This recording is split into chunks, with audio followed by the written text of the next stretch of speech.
إمام عاشور يا صديقي العزيز يصدم الزملكاوية ويكشف إن هو كان بيخدع الزملكاوية أثناء ما كان بيلعب في نادي الزمالك حسب تصريحاته اللي كانت مع رامز جلال. الأمر الثاني يا صديقي العزيز، شوبير يتم إيقافه من المجلس الأعلى للإعلام من الظهور على قناة النادي الأهلي مع غرامة مالية كبيرة على النادي الأهلي. وكذلك ثالثا يا صديقي العزيز، نادي الزمالك يعود لسكة الانتصارات وينتصر اليوم على إنبي بثلاثية نظيفة ونتيجة كبيرة على إنبي، يعود لسكة الانتصارات ويحتل المركز الثالث على مستوى الدوري المصري. هنشوف كل التفاصيل دي ونعلق عليها زي ما تعودنا دايما في إطار الاحترام والمنطق. تعالى على طول نبدأ بالموضوع. الأمر الأول ألا وهو إمام عاشور. إمام عاشور حسب تصريحاته مع رامز جلال اليوم قال: من صغري أهلاوي، عندما قلت سابقا من صغري زملكاوي كنت أشعر وكأن هناك خنجرا في جنبي، يعني في إشارة إنه كأنه كان تحت التهديد عندما كان في نادي الزمالك. كان بيقول كده مجاملة للزمالك أو خوفا من إدارة الزمالك أو جماهير نادي الزمالك، إنما هو في الأساس من صغره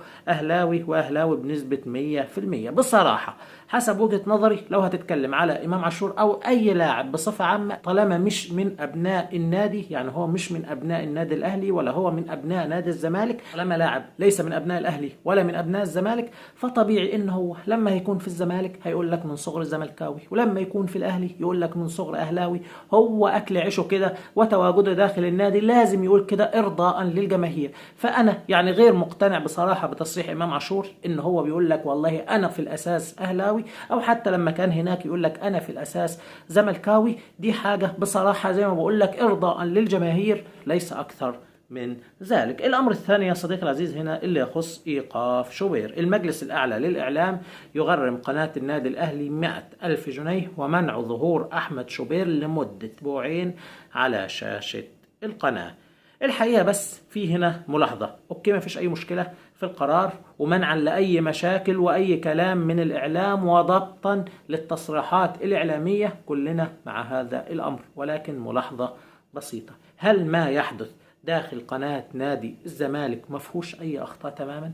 هل قناة نادي الزمالك ما فيهاش أي أخطاء تماما؟ التصريحات اللي داخل نادي الزمالك ما فيش أي تصريحات فيها أخطاء أو تصريحات يعني تقدر تقول تستدعي وتستحق أن يتم وقف أحد الإعلاميين أو تغريم القناة. يعني هل خالية تماما؟ هل قناة مثالية تماما؟ تصريحات قبل كده المستشار مرتضى منصور فترة تواجده، يعني لا يخفى على أي أحد كم التصريحات اللي كانت بتطلع من المستشار مرتضى منصور على قناة نادي الزمالك بالساعة وبالساعتين يوميا على قناة نادي الزمالك، ولكن حالة صمت. انما دلوقتي لما اختص الامر بالنادي الاهلي اصبح دلوقتي في ايقاف وفي مش عارف منع وفي تغريم وفي غرامه ومش عارف ايه، فبصراحه علامه استفهام. الامر الثالث يا صديقي العزيز هنا زي ما بقول لك، كان نادي الزمالك اليوم ينتصر على انبي بثلاثيه.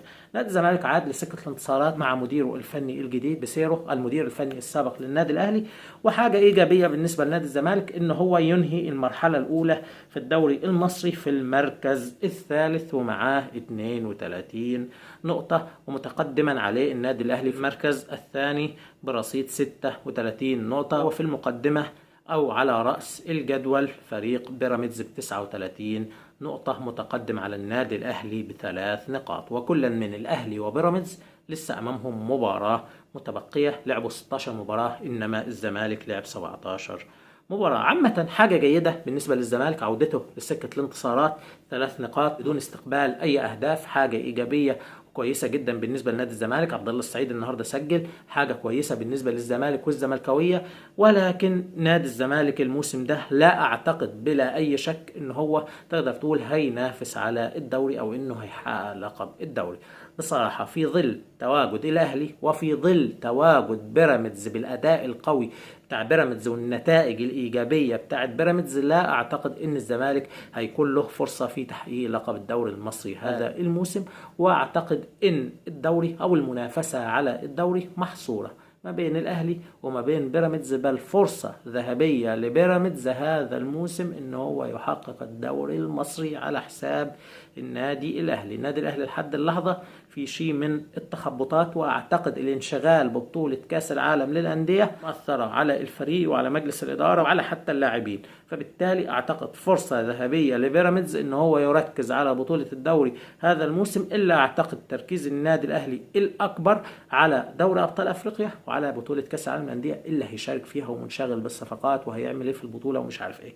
ففرصة ذهبية لبيراميدز، واعتقد زي ما قلت لك ان المنافسة بصفة عامة على الدوري هتكون محصورة ما بين الاهلي وما بين بيراميدز، وان كان نادي الزمالك بدأ هو ينتصر، ولكن اعتقد ان المنافسة على الدوري صعبة بالنسبة للزمالك. عامة نتمنى التوفيق للجميع، والسلام عليكم ورحمة الله وبركاته.